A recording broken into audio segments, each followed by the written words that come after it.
Je range mon bureau, un nouvel épisode, et comme souvent quand il y a un nouvel épisode, après qu'un certain temps s'est écoulé, eh bien, voilà. Donc, comme il y a 17 livres, dont 14 que je viens effectivement de lire là, et dont je veux parler avant de ranger mon bureau, quand bien même je m'en tiendrai, disons, allez, à 3 minutes en moyenne par livre, ça nous ferait quand même une vidéo d'1 heure. Et on le sait, même quand je dis au départ que je vais me limiter à 3 minutes par livre, eh bien, il y a toujours un livre ou deux, et dans la pile, il y en a vraiment au moins un ou deux dont j'ai envie de parler. Ça va à 10 minutes, donc on part pour une vidéo d'1 h 20. Je ne sais pas. Je ne suis pas très en forme, c'est le début des vacances, et c'est pas une très bonne idée de faire ces vidéos quand je ne suis pas en forme, car je bafouille, je cherche mes mots, je ne suis pas percutant.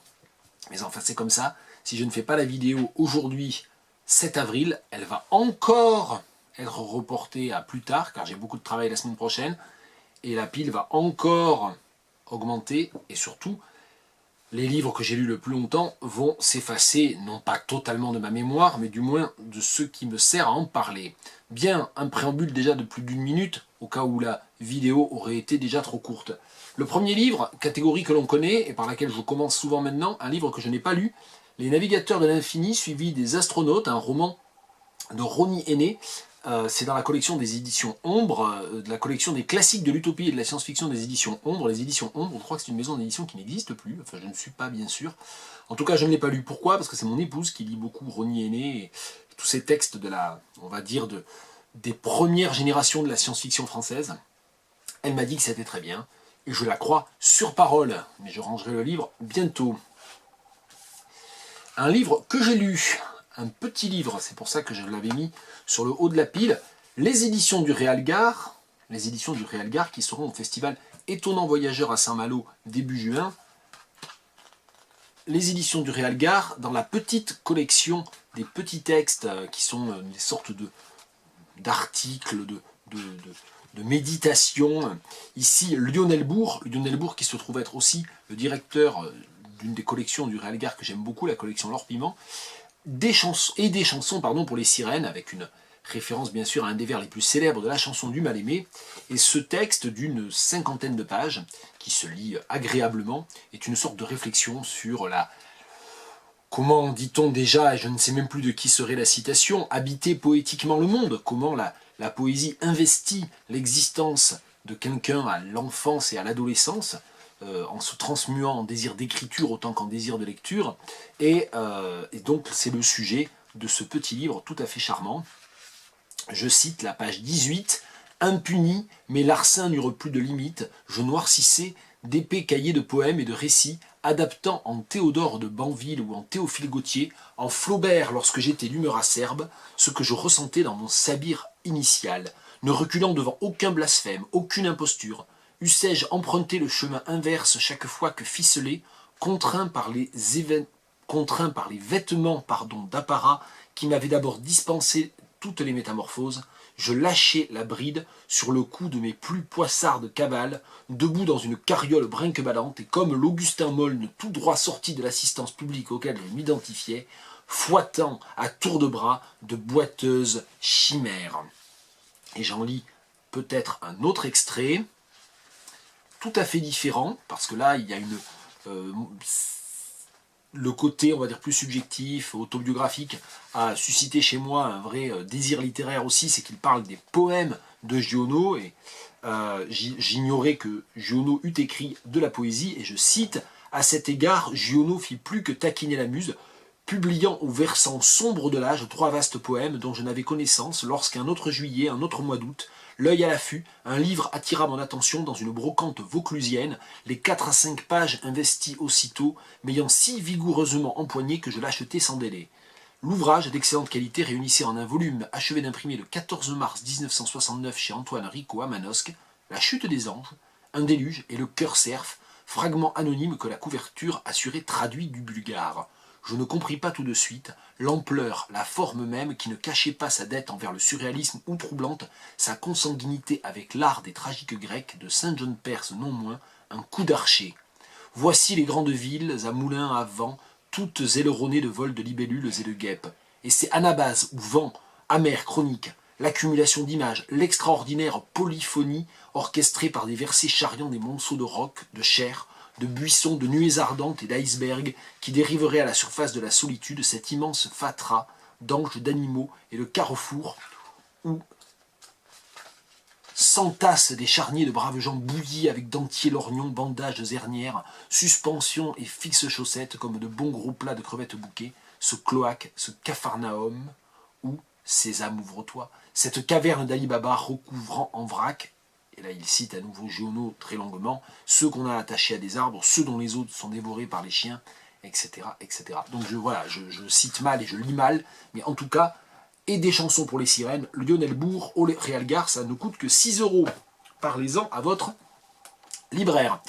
Je vais ranger les livres de Pierre Barreau, les 3 livres de Pierre Barreau, comme j'avais dûment préparé la rencontre avec Pierre Barreau, rencontre qui a eu lieu il y a bientôt 2 semaines déjà, comme le temps passe, eh bien j'avais ressorti Tardigrade, le premier livre de Pierre Barreau, aux éditions de l'Arbre Vengeur, Clonk et ses dysfonctionnements, sur lequel j'ai travaillé tout le semestre avec mes étudiants d'échange, donc je vais le ranger, mais pas vraiment, c'était juste pour rappeler Clonk, mais j'en ai beaucoup parlé. Et puis surtout, je vais ranger L'aide à l'emploi, qui est le livre que Pierre Barreau vient juste de faire paraître, toujours aux éditions Louise Bottu.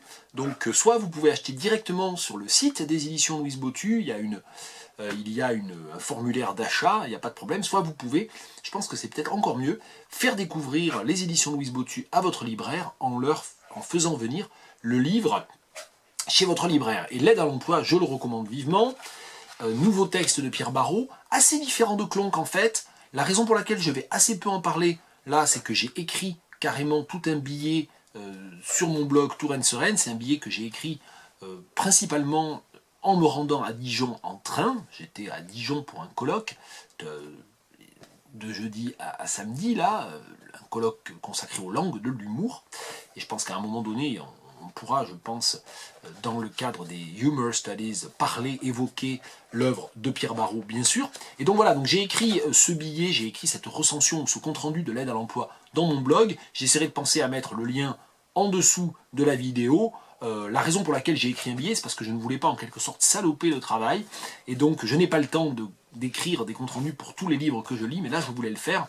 Et donc ça me dispense de vous parler plus avant de l'aide à l'emploi. Seule chose qu'il faut savoir sur l'aide à l'emploi, c'est toujours l'écriture un petit peu, toujours qui décale le réel, qui est sans arrêt dans la brisure, dans la rupture avec le réel, qui est une des marques de fabrique de Pierre Barreau.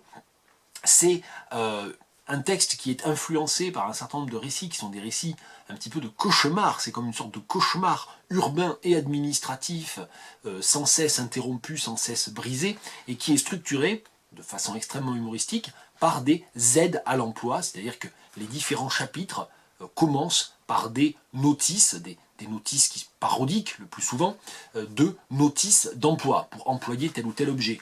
Donc, par exemple, la notice de l'aide à l'emploi numéro 8, mallette noire en cuir, éviter les contacts prolongés avec l'eau sous peine de dommages irréversibles, éviter les contacts prolongés avec le soleil et la lune sous peine de dommages irréversibles, se méfier des lumières artificielles, éviter les surfaces abrasives, etc. Donc voilà, c'est un texte qui est structuré par ces notices, et donc évidemment, c'est un texte qui, tout en étant fondamentalement destructeur du point de vue du stance, c'est-à-dire que c'est un récit qui cherche à ne pas se constituer en un récit homogène, il offre malgré tout une sorte de vision très noire, finalement, très cynique. Cynique, je ne pense pas, en fait, l'adjectif est mal choisi, vous voyez, c'est pour ça que c'est bien d'écrire aussi dans son blog, parfois, en vidéo, en improvisation, on ne trouve pas toujours les mots justes. C'est une vision, oui, déconstructionniste et très critique de la société dans laquelle nous vivons. Voilà, je vais en lire un extrait, plutôt que de continuer à mal parler. Une fois encore, je me retrouve nez à nez avec ce publicitaire que je déteste. Ou bien c'est un industriel, ou un humoriste, à moins bien sûr qu'il ne s'agisse d'un économiste, je ne sais plus. Toujours est-il que je lui flanque sans le vouloir un violent coup de pied dans les côtes. Je lui présente aussitôt mes excuses, puis lui tapote gentiment le dos, me fait passer pour son coiffeur et massacre sa chevelure. J'annonce, je fais le shampoing. Et je lui verse un puissant déboucheur de canalisation sur le sommet du crâne. Plus tard, je lui tranche bien involontairement l'oreille droite et nous discutons de choses et d'autres. par distraction, je trempe cette oreille dans mon café, puis la jette au sol avec dégoût. Quelqu'un me secoue l'épaule. Une main dans un gant de cuir blanc, au bout de cette main un bras, au bout de ce bras mon conseiller. Je lui dis comme ça, Dolnesque, pourquoi tous ces cadeaux? Alors qu'il ne m'a jamais rien offert. Cela n'a pas le moindre sens. Je suis sur le point de me reprendre, mais le conseiller, mon conseiller, me répond simplement, comme s'il n'y avait aucun problème, pourquoi pas? Et je vous laisse découvrir la suite. Ce sont les pages 85-86, chapitre 14 de l'aide à l'emploi de Pierre Barreau. L'aide à l'emploi de Pierre Barreau, pour ceux qui n'auraient pas encore compris, livre à lire et à acheter.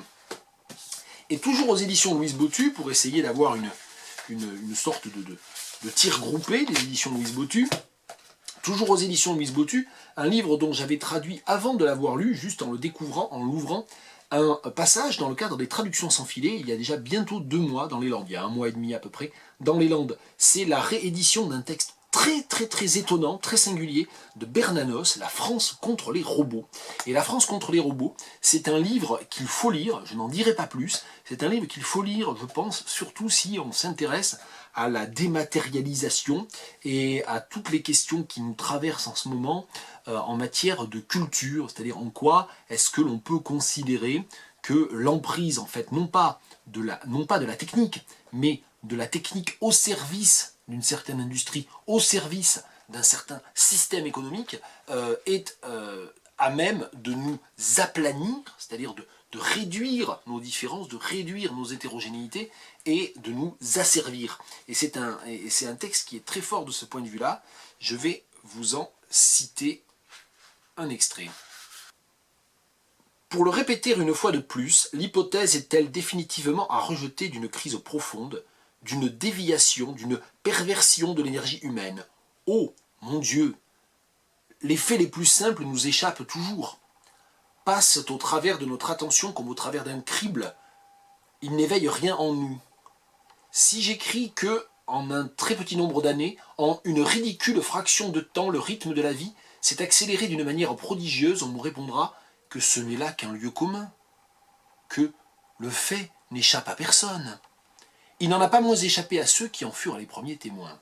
La société où ils étaient entrés le jour de leur naissance a passé presque sans transition de la vitesse d'une paisible diligence à celle d'un rapide, et lorsqu'ils ont regardé par la portière, il était trop tard, on ne saute pas d'un train lancé à 120 km sur une ligne droite. Voilà. Et il ne faut pas s'imaginer que c'est un texte réactionnaire au sens rétrograde ou passéiste. C'est un formidable texte de philosophie humaniste et de réflexion sur ce que la technique, ce que l'emballement machiniste nous fait, si ce n'est pas nous, collectivement, qui le pensons. Et qui le pensons en tant que peuple, en tant qu'espèce, en tant que conscience morale, évidemment, bien sûr, pour Bernanos. La France contre les robots de Bernanos, également dans les nouveautés des éditions Louise Bottu. Livre suivant sur la pile de livres à ranger, le recueil de poèmes que m'a offert une amie, Mathilde Roger, Université de Toulouse. Je sais plus, c'est plus le Mirail, c'est Toulouse, Jean Jaurès, ou je sais plus. C'est pas grave, on s'en fout, c'est pas une collègue principale, enfin c'est une collègue, mais c'est surtout une amie. 2013, Dry Salter, c'est un recueil de poèmes vraiment très fort. C'est un recueil de poèmes qui compte pas moins de, alors je vais dire 150, mais je me trompe, qui compte 149, c'est ça? Non, je dis des bêtises. Non, qui compte 150 poèmes, pile. 150 poèmes de 15 vers chacun. Et dans chaque vers, Michael Simmons Roberts réinvente une nouvelle manière d'écrire un poème en 15 vers. Donc, des travaux sur la structure, un véritable travail sur l'architecture des poèmes, sur le lien entre les poèmes. Ce sont généralement des poèmes qui ne sont pas rimés, mais il y a ponctuellement des rimes. Alors le principal, on va dire, ressort structurel de ces poèmes de 15 vers, c'est qu'il utilise beaucoup la terza rima, ou plus exactement une version non rimée de la terza rima, ce sont des strophes de 3 vers. Donc il y a quand même un certain nombre de poèmes qui sont constitués de 5 tercets, 5 x 3, 15. Voilà, c'est une poésie qui est une poésie lyrique, qui est une poésie qui n'est pas expérimentale au sens des poètes du langage, mais qui est une poésie extrêmement réflexive, qui s'interroge sur ce que le poème fait au monde et ce que le poème produit sur le lecteur, et c'est vraiment tout à fait... Alors déjà, c'est d'une très grande qualité, d'une très grande constance. Alors, il n'y a pas vraiment de baisse de régime, je ne sais pas si on peut dire ça ou pas. Ça fait maintenant 4 ou 5 mois que je le lis, et je vais finir par le ranger sur les étagères, parce que ça fait 4 ou 5 mois qu'il m'accompagne, mais enfin, il quittera régulièrement les étagères, je pense. Et je vais vous lire, j'hésite entre un certain nombre, et je pense que je vais vous lire To be read on arrival. It blazes. You will need no coat, nor maps, no point. The territories you felt as loss were gain. The trees they axed, regrown. No route is marked for you, just walk, or, why not, drive. Simply pick from this dazzling row of classic coupes, convertibles. No keys, no locks. Along the coast road you will find the herring gulls will wish to share their catch with you. Eat raw. Then park and lie out on the sand. Most visitors, before nightfall, begin to wonder where the others are. That is why you read this on arrival. Voilà, vraiment un très beau poème, un des très beaux 150 poèmes de Dry Salter, de Michael Simmons Roberts, et c'est aux éditions Jonathan Cape, Cape Poetry. On revient au Réalgar, tiens, Réalgar. Parmi les nouveautés du Réalgar, un adieu aux ailleurs d'Olivier Deschizeau. Et Olivier Deschizeau, j'avais déjà lu un livre de lui, et je le vois pas, bon c'est pas grave. Un livre très beau sur son père en fait, et je ne sais plus comment il s'appelle, peut-être que je vais retrouver ça là-dedans. Voilà. Et la mort comme reine, voilà, heureusement qu'il y a du même auteur à l'intérieur, c'est aussi à ça que ça sert. Et la mort comme reine, qui est un très très beau livre élégiaque, et celui-ci est de nouveau un texte élégiaque, ou plus exactement 2 textes, puisqu'il y a 2 poèmes, Car je suis éternité, qui est un poème constitué de 21 neuvains. Puis il y a la deuxième partie qui s'appelle L'homélie de minuit et qui est composée de 40 proses très brèves, mais qui sont des vraies proses poétiques aussi. Et les 2 poèmes, chacun à leur façon, tournent autour de cette question de la perte, cette question de l'accommodation à la perte, du souvenir. Donc ce sont des textes élégiaques très émouvants. Enfin moi j'avais beaucoup aimé Et la mort comme reine, et ces 2 poèmes-là sont également très très beaux, et j'ai décidé de vous lire, car heureusement il m'arrive pendant que je lis de prendre, sinon des notes, du moins de noter des pages, ce qui me permet de ne pas chercher pendant des heures à chaque fois, comme j'ai pu le faire à d'autres moments aujourd'hui, et comme je le referai peut-être. Je vais vous lire le 11e neuvain, le neuvain central, de Car je suis éternité. Au-delà des mers, tu épouses une gerbe de vagues, et je dépose un bouquet d'écume à ton chevet. La nuit est lente, la nuit est lourde, je suis un vieux chien qui rêve sous un vieux chêne. Et je m'enquiers de l'immensité des souffrances quand sur mon sol brûle la peau démente d'une mort, au fond, clémente. Et je vais vous lire la 7e des 40 proses de l'homélie de minuit. Ce poème, sourd de mon pays natal, il jaillit de mes veines afin d'en briser les chaînes. Et tes coups de sang, tes moqueries d'Adonis ne font plus rire que tes trains sans âge. Tu me railles, tu ricanes, fais couler la colère comme une pluie sur mes draps, mais tout cela ne m'oblige qu'à peser le sort de notre malheur. Aux éditions du Réalgar, et ça vient de sortir, Un adieu aux ailleurs d'Olivier Deschizeau, avec une encre de Guy Bodina. Voilà, c'est pour ceux qui auraient vu un petit peu ça au passage. Voilà, on va essayer de le montrer un détail. On poursuit, tiens, avec un livre en anglais, à nouveau un livre de poèmes, comme Dry Salter, mais alors là, contrairement à Michael Simmons Roberts, que j'aime beaucoup, là c'est un livre de H.D., poète importante, que je n'avais jamais trop lu, et c'était l'occasion de lire un petit peu ce qu'elle a... de lire un peu cette poésie qui ne m'a jamais trop attiré. Alors, H.D., c'est une poète américaine, de son vrai nom Hilda Doolittle, je crois, poète du XXe siècle, hein, qui a dû naître peut-être à la fin du XIXe, je ne sais plus trop. Et on en parle de plus en plus depuis un certain nombre d'années, au point qu'elle a même été, et je crois même que c'est ce recueil-là, enfin cette trilogie-là, ces 3 recueils-là, qui ont été mis au programme d'Agreg il y a quelques années. Eh bien, ça avait beau être au programme d'Agreg, je ne suis pas allé voir plus avant, il m'arrive de manquer de curiosité. Et là, il se trouve que j'ai trouvé ça dans une boîte à livres, donc gratuitement, en parfait état, donc peut-être par quelqu'un qui s'est inscrit à l'Agreg et qui n'a jamais vraiment travaillé le recueil.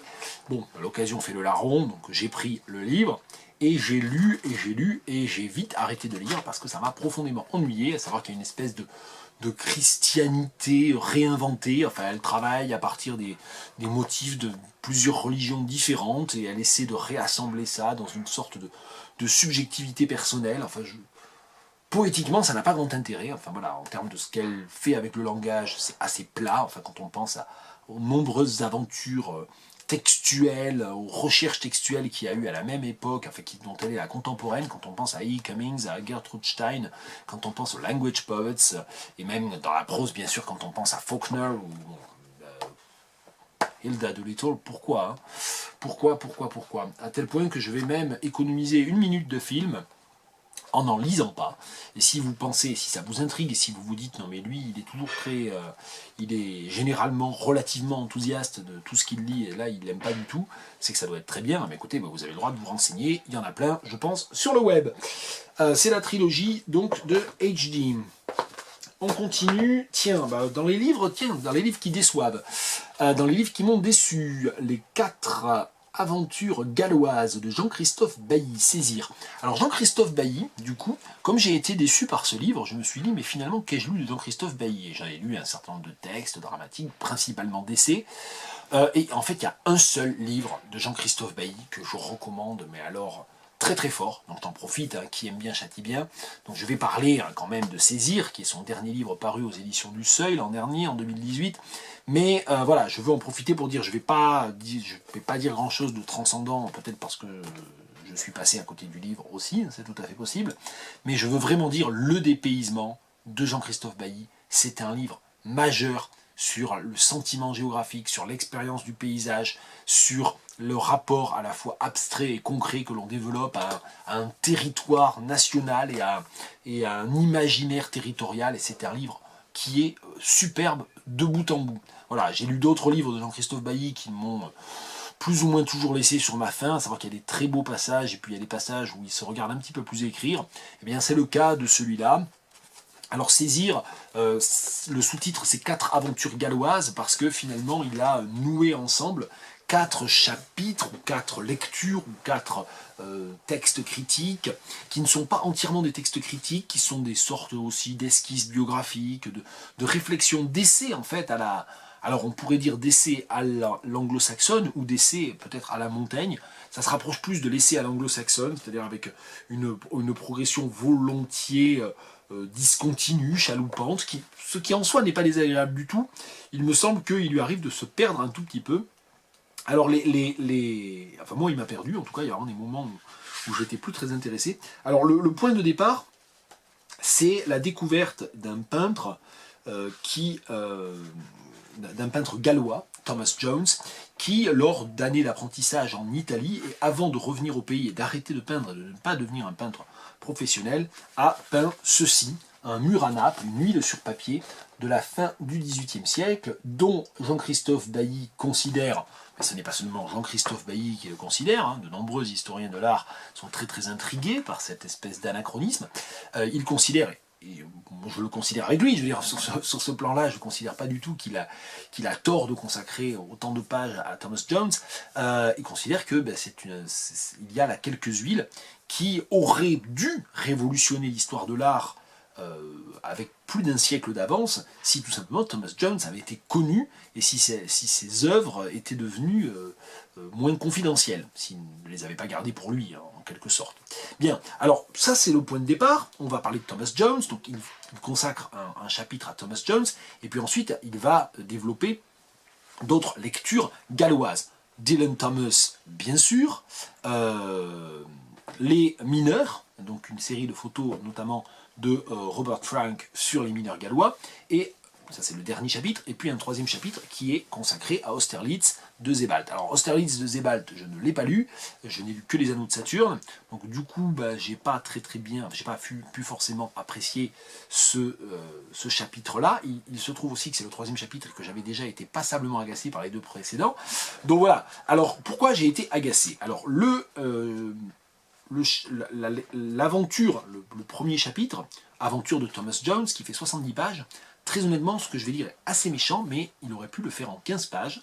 Il ne dit pas grand-chose, il parle beaucoup de la vie de Thomas Jones, il passe un certain temps à éplucher ses lettres, etc.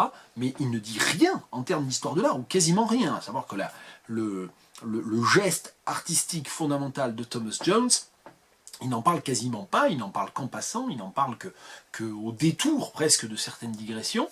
Ça déjà c'est un petit peu déceptif et même je vais le dire décevant, parce que tout le début et notamment toute la préface annonce plutôt un point de vue d'histoire de l'art.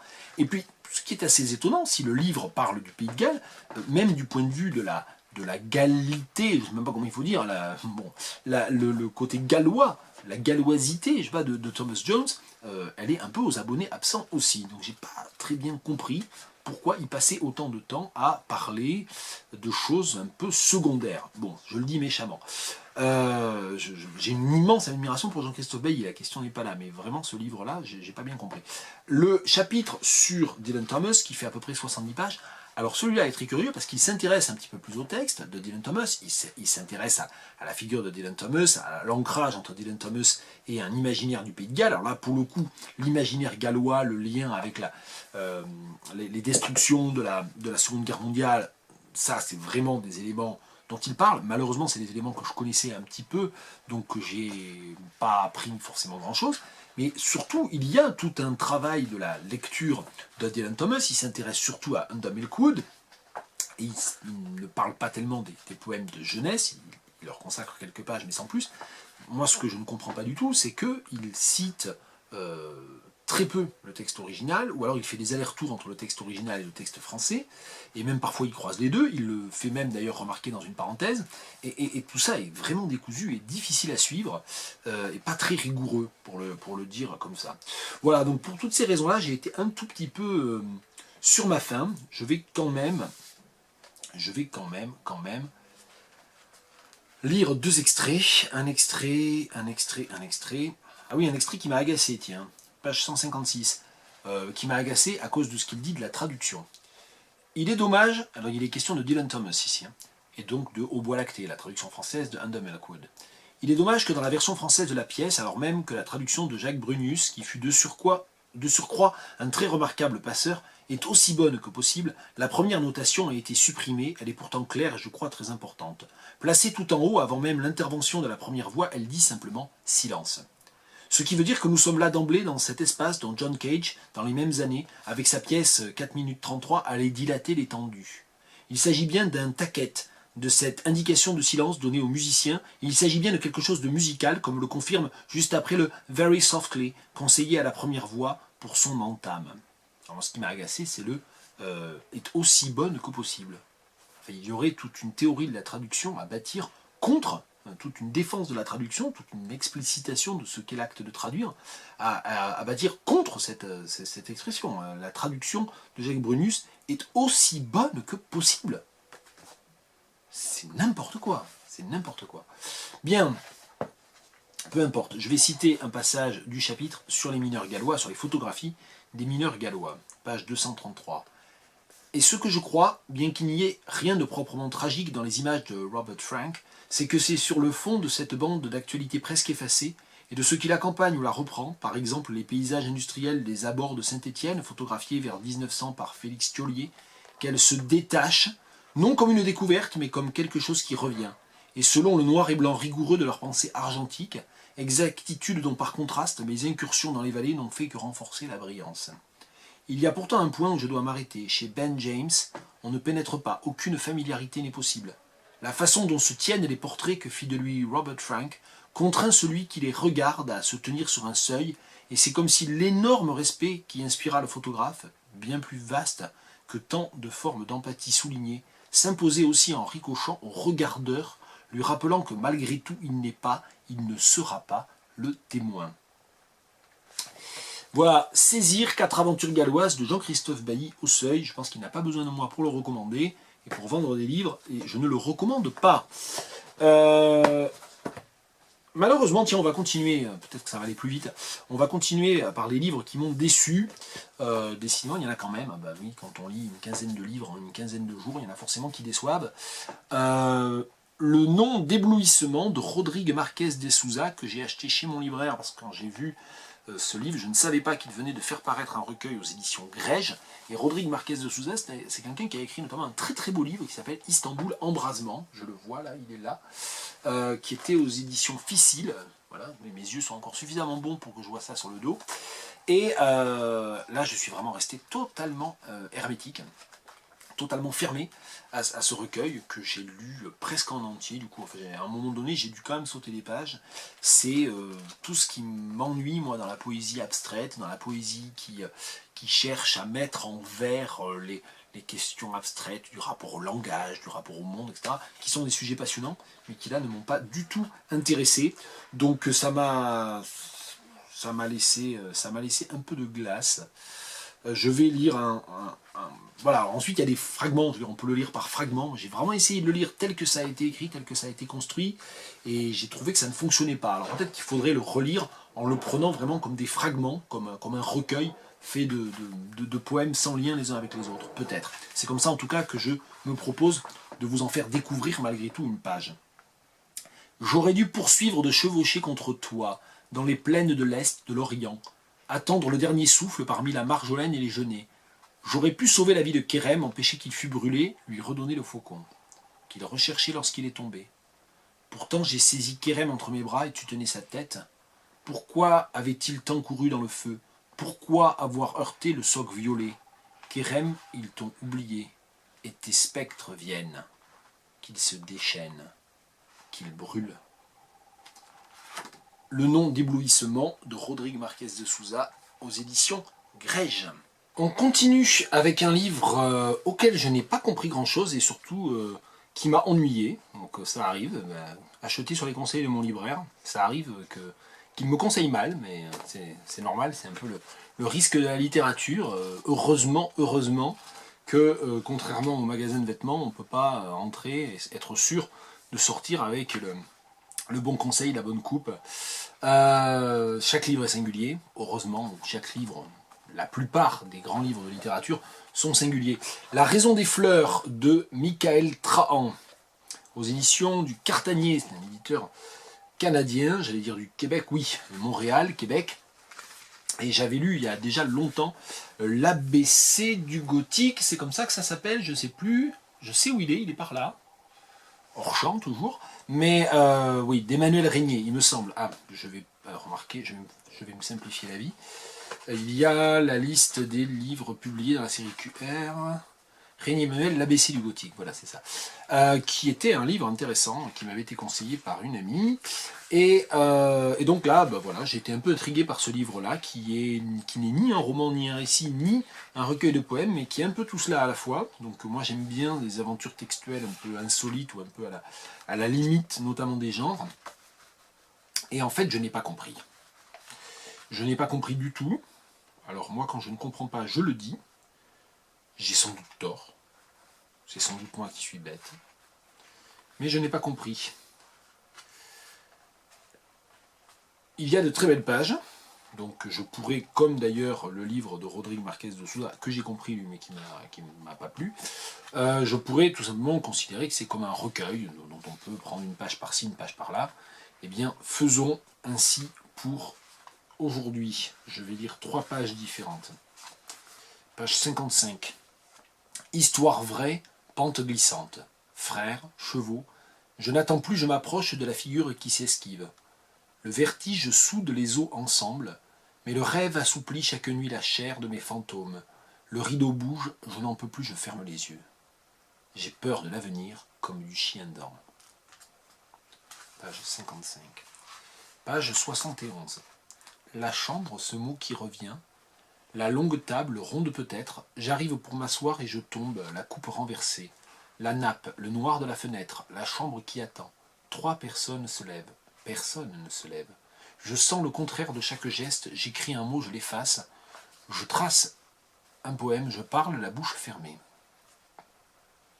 Et enfin, dernier extrait, page 183, en face d'ailleurs d'une page très brève, où il cite Virginia Woolf en français, pourquoi pas, mais il pourrait signaler le traducteur ou la traductrice, ce qu'il ne fait pas du tout, à moins que je ne m'abuse, mais je crois qu'il n'y a aucun, non, je dis des bêtises, oh, j'ai dit des bêtises, traduction de Michel Cusin, on a une bibliographie à la fin, je retire ce que j'ai dit. En face donc d'une page où il cite Virginia Woolf, l'auteur serait heureuse si on ne lisait pas les pages qui suivent comme un roman. Et donc page 183. La ligne claire de l'horizon, le massif d'arbres séparant les villes, une clé trouvée par terre, une boucle d'oreille, le reflet sur le pare-brise d'une voiture, la pénombre d'un vieux bureau, les raies d'ombre et de lumière creusées par le store, les lèvres entr'ouvertes et la porte qui n'ouvre sur rien, un exercice qui n'est plus de désœuvrement mais d'abandon. Un poème dramatique, un requiem. Un vol d'outarde trompé par les vents. Un livre écrit pour plus tard. Donc c'est une langue qui est très belle, qui essaie de dire le monde, qui dit des expériences du monde. Mais je ne sais pas. Je ne sais pas si c'est un journal, si ce sont des poèmes. Je n'ai pas réussi à comprendre si les motifs récurrents, ils sont nombreux, et notamment les fleurs du titre, les fleurs et les pierres, hein, vraiment c'est les 2 motifs principaux du livre, construisaient une histoire. Bon, je suis resté... je l'ai lu en entier et je suis resté en dehors de ce livre. Mais c'est, une fois de plus, je le dis sans hypocrisie, je pense que c'est moi qui suis passé à côté. Petit livre que je recommande vivement pour sa part, 9 € aux éditions Gwen Catala. Je ne connaissais pas les éditions Gwen Catala, et bien je les découvre. J'ai acheté notamment ce livre, c'est une nouvelle de Machado de Assis, traduite par Emmanuel Tugny, et j'ai acheté avec un autre livre d'Emmanuel Tugny, celui-là dont je parlerai dans une prochaine vidéo car je n'ai pas fini de le lire. Et Une nuit, c'est une nouvelle tout à fait bouleversante de Machado de Assis. Je me demande, je n'ai lu que 4 ou 5 livres de Machado de Assis, j'avais parlé de l'aliéniste dans la dernière vidéo ou dans la précédente, et j'en suis vraiment à me demander si Machado de Assis a écrit de mauvais livres, ou des livres faibles, ou des livres moyens. Je trouve à chaque fois ça absolument magnifique et bouleversant. Eh bien c'est le cas de ce texte. Je ne vous raconte pas l'histoire, mais c'est vraiment une nouvelle. Alors dans la préface, parce qu'il a écrit une préface, Emmanuel Tugny, il fait allusion à Maupassant notamment, mais en disant que ça va au-delà, que ça fait autre chose que ce que fait Maupassant quand même, bien sûr. Mais oui, il cite aussi Dostoïevski, Pirandello, mais il se passe vraiment autre chose dans ce texte-là, quelque chose de très particulier, qui est un petit peu l'arbitraire de ce que peuvent faire les personnages, de ce qui peut arriver aux personnages, de ce qui fait dérailler les récits des personnages. C'est ça que je trouve très fort, en fait, finalement, dans les romans de Machado de Assis, c'est qu'il part d'une trame narrative qui est une trame qui suit un petit peu les codes des grands romans du 19e siècle, des romans, on va dire, programmatiques, des romans construits, des romans qui vont d'un point A à un point Z, et en fait il fait systématiquement dérailler la logique de ce récit. Et je pense que Machado de Assis est un des premiers grands modernistes, un des premiers grands dérailleurs de récits, Faulkner pourquoi pas, et voilà, et donc c'est Une nuit, c'est très très chouette. Et alors je veux dire Gwen Catala, édition Gwen Catala, que je ne connaissais pas, cette édition là, elle est bilingue, à savoir que le texte, pour celles d'entre vous qui liraient le portugais, vous avez le portugais à gauche. Voilà, Une nuit de Machado de Assis. Un autre livre que je vais ranger, c'est ce recueil de nouvelles de Chitra Banerjee Divakaruni, Arranged Marriage. Et Chitra Banerjee Divakaruni, c'est une romancière et nouvelliste indienne, très très intéressante, qui a écrit un livre magnifique qui s'appelle The Mistress of Spices, si j'arrive à le dire. Et ce recueil-là, il est de 1995. Et c'est un recueil dans lequel il y a vraiment des très très belles nouvelles. Je vais vous lire un extrait d'une des nouvelles du centre, on va dire, du milieu, The Maidservant's Story, l'histoire de la domestique. Later, the sister would think back to these days as the highest point on a wheel, the wheel of luck, perhaps, or karma, the moment of balance when everything was as perfect as it can be in this flawed world. Perhaps, by its very nature, such a time cannot last, but must topple into darkness as the wheel continues to turn. But the sister blamed the Sari for what happened next, that ill-fated Sari, around which wisps of disaster, which might otherwise have dissipated, coalesced and took shape. The Sari that burned through the afternoon like a taunt to the gods, with its thoughtlessly cheerful tint, its gay gold palou, fluttering behind the maid as she played tag with the little girl around the tall oleander bushes. Darkness was falling, suddenly, violently, as it always does in the twilightless tropical evenings of Calcutta. Smoke from the charcoal chula the cook had lit in the backyard hung in the air, heavy, acrid as a premonition. The wife slept on, stretched and moving on the high white bed like someone drugged or dead. From her own bedroom window the sister crinkled her eyes through the purplish haze to see the two figures weaving among the bushes, a flicker of burnished gold. Then her niece's child voice rising querulously as her pursuer caught up with her. "No, no, I don't want to go inside yet." The sister was about to call an admonition when she noticed the husband. The chauffeur must have just let him out at the front porch, walking toward the two of them. The maid and the girl, their backs toward him, were busy arguing. So the sister was the only one who noticed how his gait took on the predatory lope of a wolf, or was it a jackal?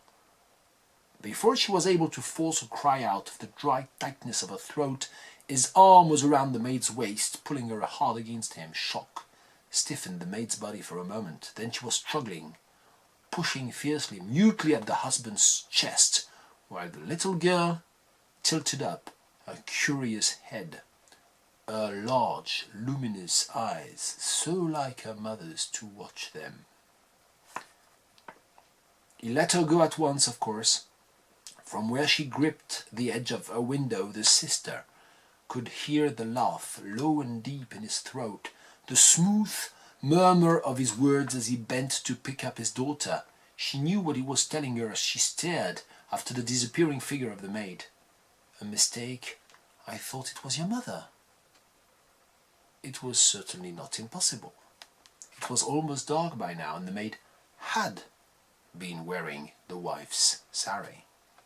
But the sister stood at the window for a long time after, her head against the bars, her eyes squeezed shut, feeling the cold rust fleck off on her forehead, the thick, muddy fear clog her heart. Un extrait de la nouvelle centrale de Maidservant Sleep dans ce recueil de nouvelles des années 90, un des premiers textes publiés, je crois, un des premiers livres de Chitra Banerjee Divakaruni. Ça me fait penser, j'avais acheté ça, je crois, il y a 2 ou 3 ans déjà, d'occasion en Angleterre, que je ne me suis pas du tout renseigné sur ce qu'écrit Divakaruni depuis quelques années. Les textes d'elle que je connais, finalement, comme celui-là, ont facilement 15-20 ans. Voilà pour ce texte. Alors, l'équation du nénuphar de Pascal Petit, c'est un livre de 2015, paru aux éditions Louise Bottu, on les retrouve. J'en avais parlé tout à l'heure, j'ai parlé de Bernanos, j'ai parlé de Pierre Barrault, comme souvent. Et Pascal Petit, c'est quelqu'un dont je n'avais jamais lu de livre. J'avais déjà vu passer son nom un certain nombre de fois. Et j'étais très très heureux de découvrir ce texte en 6 parties, comme les 6 faces d'un dé noir. Un dé dont toutes les faces sont noires est un dé noir, est-il répété à plusieurs reprises dans ce bref texte. Et alors ce texte, c'est comme si on était dans une sorte de boîte à outils dans laquelle les différentes images possibles, les différentes scènes possibles d'une rencontre, d'une forme de conjugalité assez ténébreuse, étaient donnés épars et se rassemblaient ou s'assemblaient au fur et à mesure, un peu comme les pièces d'un puzzle, mais un puzzle qui ne jointe jamais parfaitement. Et c'est un texte qui est très émouvant, c'est un texte pour lequel il faut accepter de ne pas avoir de prise en fait sur le texte, de ne pas avoir de prise sur la narration. Ça n'est pas un roman au sens traditionnel du terme, c'est plus comme une sorte de chant choral ou d'œuvre un peu dramatique. En fait, moi, très vite, pour réussir à rentrer dedans, parce que je ne suis pas rentré dedans tout de suite, je me suis imaginé que c'était un film. En fait, ça fait vraiment penser à ces films.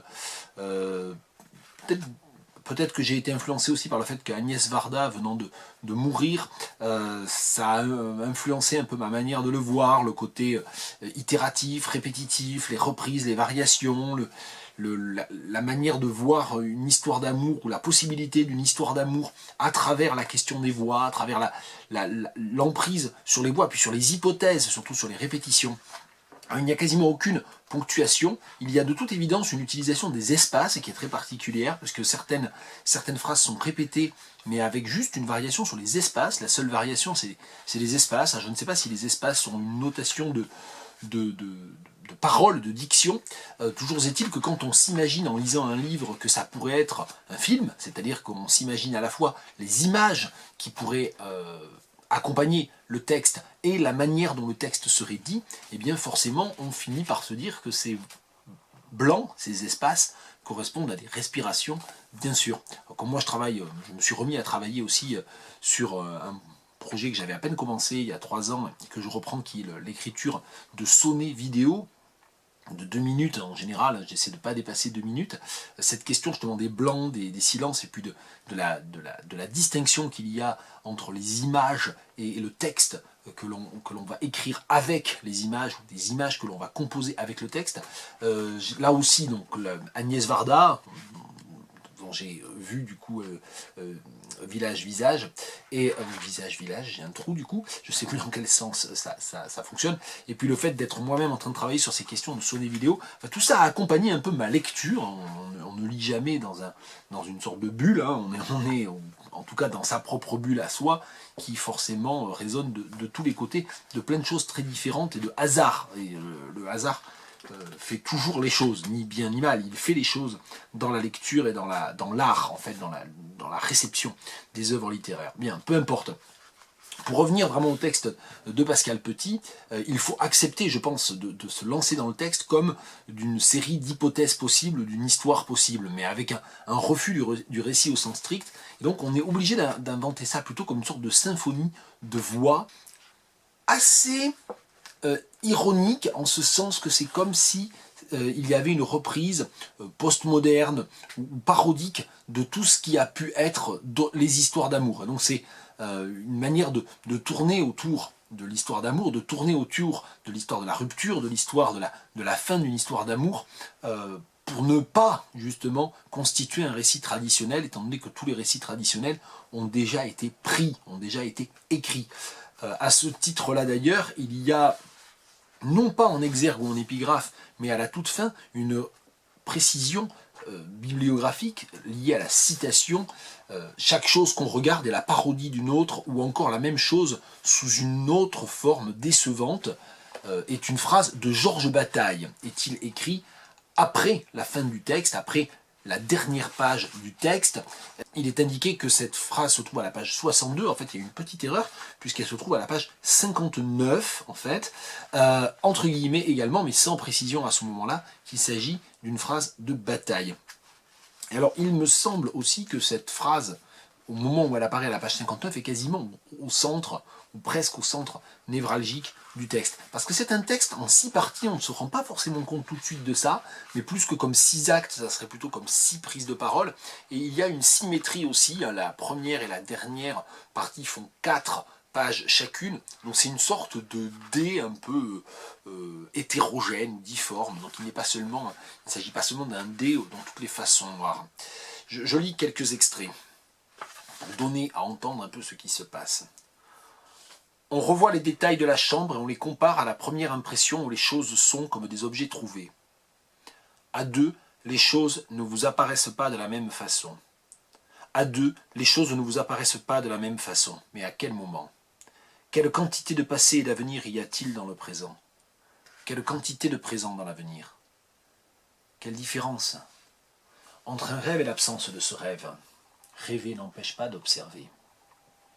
L'endroit qu'elle décrit pourrait être l'endroit où ils sont, comme une envie de croire aux preuves ou un début de présomption.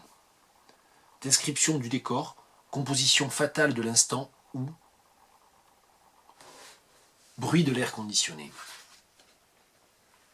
Un autre extrait de l'équation du nénuphar. On aura compris que je vous invite à vous plonger dans ce texte.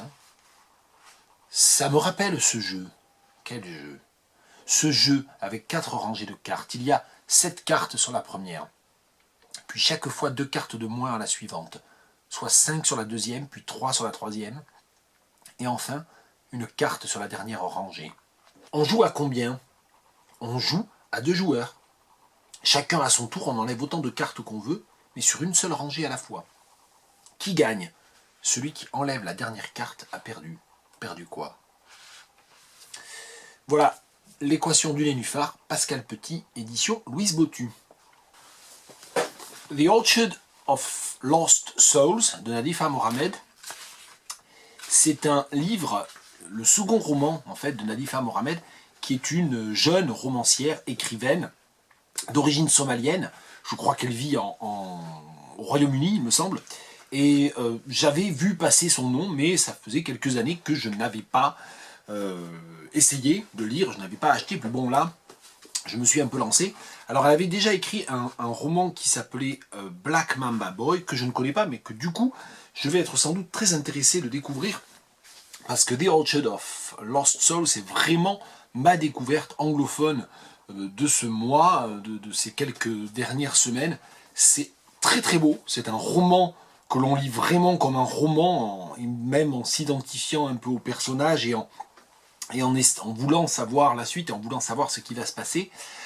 Et c'est un livre qui est tout à fait bouleversant dans son écriture, qui est très tenu, très bien écrit, qui est très intelligent aussi. Alors, Nadifa Mohamed, elle raconte une période qui n'est pas la période la plus connue de l'histoire somalienne. C'est quelques années avant la chute du régime du dictateur Siad Barre, quelques années avant que le pays ne sombre dans la guerre civile et dans la désagrégation étatique, puisque encore aujourd'hui il n'y a pas réellement d'État fonctionnel en Somalie.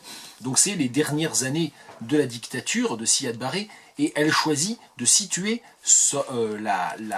l'action à Hargeisa. Et donc elle situe l'action à Hargeisa dans le nord du pays, cette partie qui est devenue la République du Somaliland depuis plusieurs années désormais, qui a fait sécession vers les tout débuts de la guerre civile. Et à la fin des années 80, il y a déjà toute une rébellion sécessionniste à cet endroit-là, dans le nord du pays. Et donc ça se passe dans ce contexte-là, dans ce contexte un peu de fin de règne du dictateur Siad Barre. 10 ans après la guerre en Ogaden, il y a des réfugiés de la zone conquise par l'Éthiopie, l'Ogaden, un peu partout. C'est la pauvreté, c'est bien sûr la grande méfiance vis-à-vis du régime, c'est l'enfermement, l'embastillement en quelque sorte, la mise au pas.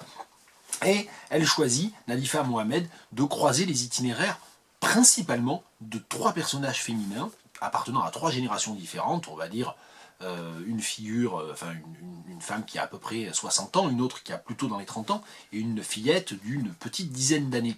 Et elle croise leurs itinéraires, et de manière extrêmement intelligente, parce que je dois avouer qu'avec toutes les écoles de creative writing, ça fait des années et des années et des années qu'on lit des quantités de romans qui sont un peu tous écrits selon les mêmes schémas, avec des superpositions de voix narratives ou des juxtapositions. Parfois les personnages se croisent, finissent par se croiser à la fin du texte, finissent par se croiser à la fin du roman. Bon voilà. Là, c'est très malin parce qu'en fait, dans la première partie du livre, les 3 personnages se côtoient, mais sans se rendre compte de qui ils sont. Et en fait, la première scène, la première journée qui se passe lors d'une célébration nationale dans le stade, les montre, chacune à son poste en quelque sorte, mais et montre la manière dont leur destin se croise à ce moment-là, mais sans entrer dans le détail ou sans expliciter. La deuxième partie montre comment chacune finalement poursuit l'aventure, donc il n'y a pas d'analepse, c'est ça qui est très chouette en fait. on a donc le récit de la suite de cette journée, mais un personnage après l'autre, et puis finalement, elle se retrouve dans une sorte de moment extrêmement tragique. On a les bombardements, la mise au pas de Hargeisa, la reprise en main par le régime, enfin il y a vraiment des événements extrêmement tragiques qui se déroulent, c'est vraiment un contexte de guerre civile, et elles se retrouvent, elles s'enfuient, ensemble, toutes les trois, sans se rendre compte en fait qu'elles se sont déjà rencontrées. Et aucune des trois ne reconnaît les deux autres. Et elles s'enfuient et elles finissent par construire, et c'est notamment la petite fille qui a perdu ses parents, qui est une orpheline de guerre, qui se trouvait dans un camp de réfugiés près d'Hargeisa, et qu'elle a fui ce camp de réfugiés, c'est comme ça qu'elle se retrouve dans Hargeisa, c'est comme ça qu'elle se retrouve au cœur du roman. Ces trois personnages, finalement, fuient Hargeisa, se rendent dans un camp de réfugiés, et décident de prétendre qu'elles sont de la même famille, pour pouvoir justement unir leurs forces et être mieux acceptées. Et donc, elles se retrouvent à être, métaphoriquement, mais par un choix réel, grand-mère, mère et fille, et petite-fille.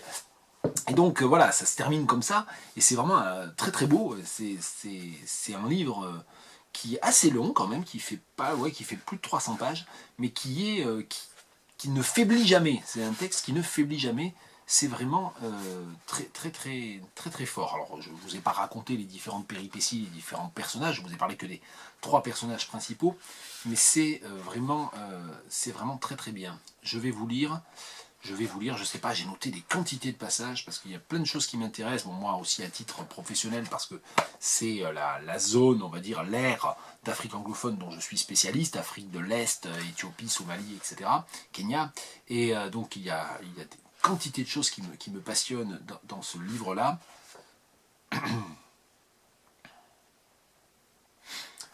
Kawsar's hand slips down, past the sprigs of grey hair that have grown sparse with a lifetime of shaving, and runs over the smooth shield of skin that lies over her genitals.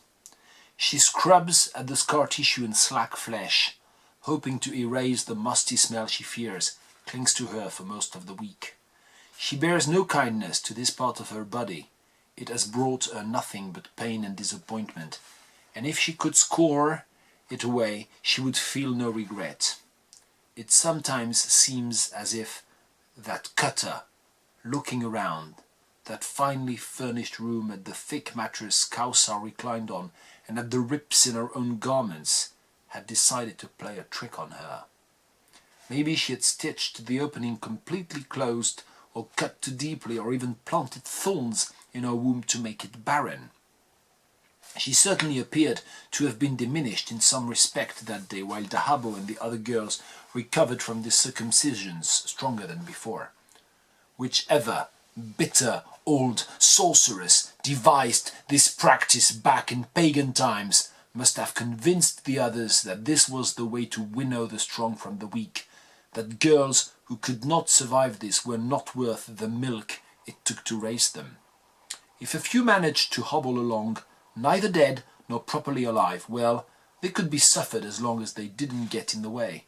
This philosophy had given generations of women, kept like Russian dolls, one within the other, the same hardness, the same ability to not look back to whoever was left behind, until eventually it was them who dallied at the rear. Et donc ce passage, qui n'est pas un passage, enfin qui est un passage narratif, mais qui est surtout un passage rétrospectif et d'introspection, de souvenirs, et j'ai lu énormément de textes sur l'excision et sur l'infibulation, parce que j'ai beaucoup travaillé sur les mutilations génitales féminines et sur la représentation littéraire et narrative des mutilations génitales féminines. Et très honnêtement, ce texte-là, avec un texte d'Yvonne Vera, la romancière zimbabwéenne, c'est un des livres, c'est vraiment un des textes féministes aussi, un des romans féministes qui m'a le plus marqué, le plus impressionné dans ce que j'ai lu ces derniers temps. Voilà, Nadifa Mohamed, The Orchard of Lost Souls. Et on termine, car tout a une fin, et je rappelle, enfin il est trop tard pour le dire, mais vous le savez, il y a toujours le chapitrage en dessous. Je prends un certain temps quand même pour créer ce chapitrage qui vous permet de ne regarder que certaines des rubriques, certains des chapitres de ces vidéos. Et le dernier livre dont je vais vous parler aujourd'hui, c'est Nico dans la nuit, de Capucine et Simon Johannin. Et alors Simon Johannin avait publié sous son nom seul un très beau livre il y a 3 ans, L'été des Charognes, 3 ou 2 ans peut-être, je ne sais plus bien. C'est un texte très très fort avec une écriture très rentre-dedans, une sorte de mélange un petit peu comme ça, de, allez je vais le dire, Inès Cagnati, Céline, et puis allez tiens, à qui ça fait penser, bah, Virginie Despentes un petit peu, d'ailleurs il fait un petit clin d'œil à Virginie Despentes à l'intérieur. Moi je trouve ça mieux que Virginie Despentes, je trouve que c'est beaucoup plus fort, c'est plus profond les questions que ça pose, les questions que le récit, les questions que la voix des personnages pose. Les questions que la voix des personnages pose sont beaucoup plus profondes et beaucoup plus ambivalentes finalement sur la société française contemporaine. Alors c'est très fort, ça commence très fort. Donc là, cette fois-ci, il a écrit en collaboration avec Capucine, donc Capucine et Simon Johannin. J'ai pas fait de recherche, les éléments biographiques ne m'intéressent pas tellement en fait. Ce que je sais, c'est que Simon Johannin, c'est quelqu'un qui a été aussi mannequin, et je pense qu'il peut y avoir des petits éléments tout fictifs, parce que dans le roman, sans vouloir tout vous révéler, parce qu'il ne faut pas que je vous raconte l'histoire, ça se lit vraiment comme une histoire. J'ai lu ce livre hier matin, en fait, au cours d'un voyage, mon voyage retour. J'ai fait une allusion tout à l'heure au fait que je viens d'assister, de participer à un colloque à Dijon. Et bien, dans le train de retour, j'avais à peu près 5 heures de route entre Dijon et Tours, avec un changement à Nevers, voilà, c'est passionnant, vous savez tout.